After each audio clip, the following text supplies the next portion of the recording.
I am second generation biracial Chinese. My name is something we've had to deal with. When I introduce my name, I always spell it out. My dad taught me how to write the Chinese character of our family name. I have it tattooed on my body. My grandmother was from Cheshire and she married my Chinese grandfather in 1912. He was in England studying at university.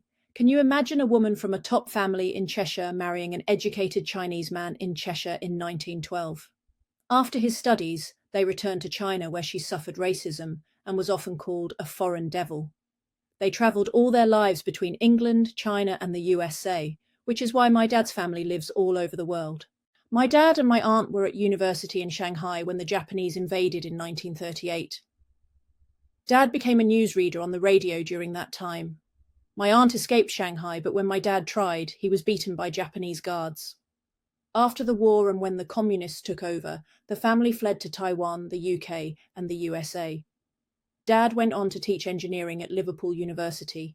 He also taught Chinese and retrained as a draftsman. My aunt lived in the US, and my cousins there are three-quarters Chinese. Because of America's racist Chinese Exclusion Act, she wasn't allowed a green card for 10 years. She went on to be the first person to introduce a Chinese language curriculum in Southern California. We traveled together to China and visited the university in Shanghai where they both graduated. She said no other family was like us because everyone lives in different countries.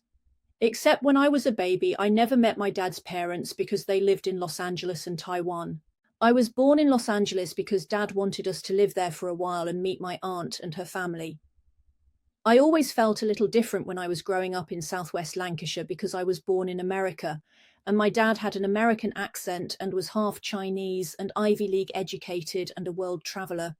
I'm not sure he fit in, but he loved the British culture and our standing in the world. I don't have the same experience as someone who has two Chinese parents. I can't possibly compare myself to someone who looks Chinese and who may have suffered racism.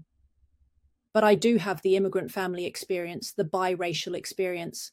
I travelled and lived all over the world because of my dad and his family's immigrant and migration experience. My dad was born in the UK, so he had the right to be here. His siblings were born in China and the US, and that is why they are dispersed. I love my Chinese heritage because it's my dad's, and I have travelled to China because of it and spent time with my aunt to learn about it. But they also have the immigrant experience and the racism they suffered in the US and probably the UK. My dad had an American accent and was very academic, and he didn't fit in a small village in West Lancashire. We ate Chinese food, and he told me how to pronounce tofu and use chopsticks, and he would shop in Liverpool at the Chinese supermarkets. I have my Chinese name tattooed on my body. People think I am Chinese until they see me. I have had shop assistants think I have stolen my bank card because I don't look Chinese. My sister changed her name because she didn't like to be seen as Chinese. My siblings have little interest in their heritage, but my Chinese and immigrant heritage has shaped everything I do in my creative life and my travels.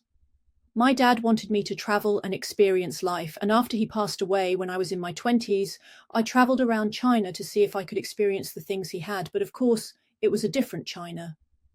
10 years later, I travelled again around China, this time with my aunt, and she taught me about my Chinese heritage and filled in the gaps. My dad had written the first part of his autobiography before he died, and he wrote about his first 25 years in China and how he wanted to be British and live British values. I am producing his autobiography to hand out to the family so that they can learn about his Chinese heritage and his international life. I will always be proud of my Chinese heritage because it is part of my dad and my aunt. I've had a lifelong interest in Chinese arts and culture, food, and belief systems.